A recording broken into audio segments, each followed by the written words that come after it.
Hi guys.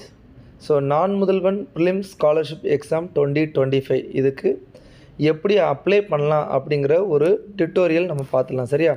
So first Google Chrome open பண்ணிவிட்டு நான்-முதல்வன் prelims scholarship 2025 உள்ள போனீங்கன்னா அதில் ஃபஸ்ட்டு டேப்லையே போர்ட்டல் நான்-முதல்வன் tn.gov.in இருக்கும்.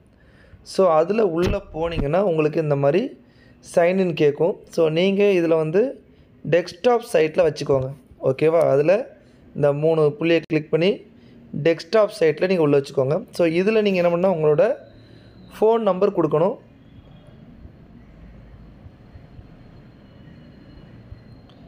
சென்ட் ஓடிபி அப்படின்னு கொடுத்தீங்க அப்படின்னா உங்களோட ரெஜிஸ்டர் நீங்கள் அதில் கொடுத்த மொபைல் நம்பருக்கு ஒரு ஓடிபி வரும். அந்த ஓடிபியை நீங்கள் இதில் ஃபில் பண்ணணும்.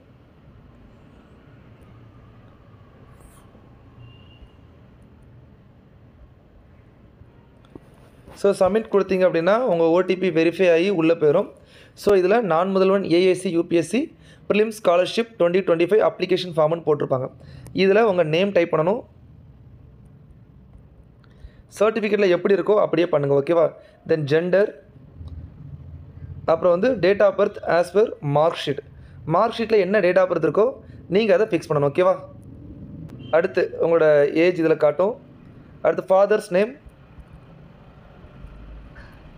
மதர்ஸ் நேம், அதை நீங்கள் அதில் ஃபில் பண்ணணும். ஸோ ஃபாதர் நேமில் ஃபாதர் நேம், மதர் நேமில் மதர் நேம், உங்களோட ரிலீஜன் கேட்டிருப்பாங்க நீங்கள் அது. அடுத்து உங்களோட நேட்டிவ் பிளேஸ் எங்கே அப்படின்னு சொல்லிட்டு கேட்டிருப்பாங்க. ஸோ உங்களோட நேட்டிவ் பிளேஸ் ஏதோ நீங்கள் அதை போட போகிறீங்க. அடுத்து do you possess nativity certificate அப்படின்ட்டு கேட்டிருக்காங்க. ஸோ அது எஸ்னா எஸ், நோனா நோன்னு சொல்லி கொடுக்க போகிறீங்க. அடுத்து கம்யூனல் கேட்டகரி, ஸோ எந்த கேட்டகரியில் வரீங்களோ அந்த கேட்டகரியை நீங்கள் ஓகே கொடுக்க போகிறீங்க. அடுத்து கம்யூனல் சர்டிஃபிகேட், அந்த சர்டிஃபிகேட் ஒன்று வச்சுருப்பீங்கல்ல, அந்த the community certificate issued by the government of Tamil Nadu. Tamil Nadu தான் கொடுத்துச்சா அப்படின்னா ஆமாம் கொடுத்துச்சின்னு கொடுக்க போகிறீங்க. ஆர் யூ எம்ப்ளாய்டு, இங்கே எங்கேயாவது எம்ப்ளாய்மெண்ட்டில் இருக்கீங்களா? ஸோ நம்ம அப்ளை பண்ணுறோன்னா மேக்ஸிமம் நம்ம எம்ப்ளாய்மெண்ட்டில் இருக்க மாட்டோம், இருந்தாலும் போட்டுக்கலாம் ஓகேவா. தென் அதுக்கடுத்து உங்களோட ஆதார் நம்பர், மெயில் ஐடி, உங்களோட ஆதார் நம்பர் அந்த 16 டிஜிட் இருக்குல்லையே அதை நீங்கள் போடணும். ஸோ ஆதார் நம்பர் போட்டதுக்கப்புறமா உங்களோட மெயில் ஐடி போடணும். ரிஜிஸ்டர் மெயில் ஐடி, ஒர்க்கிங் கண்டிஷனில் இருக்கணும்ப்பா மெயில் ஐடி. அடுத்து are you differently able person, எஸ்னா எஸ் போடுங்க, நோ அப்படின்னா நோ போட்டுருங்க. அடுத்து எக்ஸாம் சென்டர், உங்களுக்கு வந்து எங்கே நீங்கள் ஒரு 28 சென்டருக்கு மேலே கொடுத்துருக்காங்க, உங்களுக்கு எந்த இடம் சென்டர் வேணுமோ அந்த சென்டரை கிளிக் பண்ணுங்கள். அடுத்து வந்து address for communication, permanent address ஓகேவா. ஸோ ரெண்டையுமே நீங்கள் கொடுத்துக்கலாம். ஸோ கம்யூனிகேஷனுமே இதுதான் அப்படிங்கிற மாதிரினா நீங்கள் இதை டேரெக்டாக கொடுத்துக்கலாம். ஸோ அதுக்கப்புறம் உங்களோட எஸ்எஸ்எல்சி சர்டிஃபிகேட் நம்பரு, என்ன போர்டு, எப்போ எக்ஸாம், இது நார்மலாக எப்போவுமே எல்லா எக்ஸாம்லையும் அப்ளை பண்ணுறது ஓகேவா. சிஜிபிஏ மார்க் என்ன, ஸோ மார்க் வந்து பர்சன்டேஜில் நீங்கள் கொடுத்தா பர்சன்டேஜ் போட்டுக்கலாம், சிஜிபிஏல கொடுத்தா நீங்கள் சிஜிபிஏ போட்டுக்கலாம்.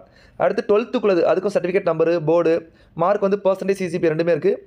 அடுத்து வந்து யூஜி, நீங்கள் வந்து என்ன யூஜி பண்ணியிருக்கீங்க, சர்டிஃபிகேட் நம்பரு, என்ன காலேஜ் பண்ணிங்க, அது சப்போஸ் பிஜி பண்ணிங்கன்னா அதுவும், ஏன்னா இது குவாலிஃபிகேஷன் 21 வயசு அண்ட் யூஜி இருக்கணுங்கிறனால யூஜி கொடுத்துருக்காங்க, ஸ்பெஷலைசேஷன்லாம் ஓகேவா. ஸோ வந்து என்ன degree, college, certificate number. Suppose சில பேர் வந்து டிகிரி சர்டிஃபிகேட் இல்லை அப்படின்னா ப்ரொவிஷனல் இருக்கும், ப்ரொவிஷனல் வச்சு நீங்கள் அப்ளை பண்ணலாம் ஓகே. அடுத்து இது பாருங்கள், number of attempt already given UPSC civil service examination. So இதுக்கு முன்னாடி எத்தனை அட்டெம்ப்ட் ப்ரிலிம்ஸ் நீங்கள் கொடுத்துருக்கீங்க, எத்தனை மெயின்ஸ் கொடுத்துருக்கீங்க, எத்தனை இன்டர்வியூக்கு போயிருக்கீங்க, அடுத்து வந்து உங்களோட ஆப்ஷனல் என்ன, இந்த டீட்டெயில்ஸ்லாம் கொடுக்கணும். Have you received Naan Mudhalvan UPSC scholarship in 23 and 24, ஏன்னா 2 வருஷம் தான் கொடுத்துருக்காங்க. 2 வருஷம் நீங்கள் வாங்கிட்டீங்கன்னா இப்போ வாங்க முடியாது, அதனால இது வந்து கொடுத்துருக்காங்க ஓகேவா. அடுத்து பேங்க் டீட்டெயில்ஸ், ஏன்னா உங்களுக்கு காசு போடணும் இல்லையா, மாதம் 7500 வரணும் இல்லையா. ஸோ உங்களோட பேங்க் அக்கௌண்ட் நம்பரு, உங்களோட பேங்க் ஹோல்டர் நேம், அதாவது என்ன பேரில் உங்கள் அக்கௌண்ட் அந்த ஃபஸ்ட் பேஜில் இருக்கும் இல்லையா உங்கள் பேர், அதை கிளியராக நீங்கள் அடிக்கணும். என்ன பேங்க், அடுத்து ஐஎஃப்எஸ்சி கோடு, அதை வேலிடேட் பண்ணணும். அதை வேலிடேட் பண்ண முடிஞ்சு போச்சு. அடுத்து பிரான்ச் கேட்டிருப்பாங்க, பிரான்ச் நீங்கள் கொடுக்க போகிறீங்க. அடுத்து லாஸ்ட்டாக வந்தாச்சு ஃபோட்டோவுக்கு. இதில் என்ன சொல்கிறேன் அப்படின்னா, the image of signature and photograph must be in the JPG format. ஜேபிஜியில் தான் இருக்கணும், பிடிஎஃப்லாம் இருக்கக்கூடாது. அடுத்து the photo either in colour or black and white, அதை அக்செப்ட் பண்ணுறாங்களா. The quality must be good, அதாவது நல்ல ஃபோட்டோவாக பண்ணணும்ப்பா. பாஸ்போர்ட் ஃபோட்டோ, சிக்னேச்சர் பிளாக் பெனில் வந்து ஒயிட் பேப்பரில் நீங்கள் நார்மலாக எக்ஸாமுக்கு அப்ளை பண்ணதே இருக்கும், நீங்கள் அதையே போட்டு விட்ருங்க. அடுத்து இமேஜோட சைஸ் 300லேருந்து 20, அதுவும் அப்படி தான் இருக்கும். சிக்னேச்சர் இது மேக்ஸிமம் மேட்ச் ஆகிரும், பிரச்சனை இல்லை. ஃபோட்டோவையும் இதில் நீங்கள் அப்லோட் பண்ணுங்கள். அப்லோட் பண்ணதுக்கப்புறம் ஐ ஹவ் கான் த்ரூ எல்லாத்துலேயும் ஓகே கொடுத்து வச்சுருங்க.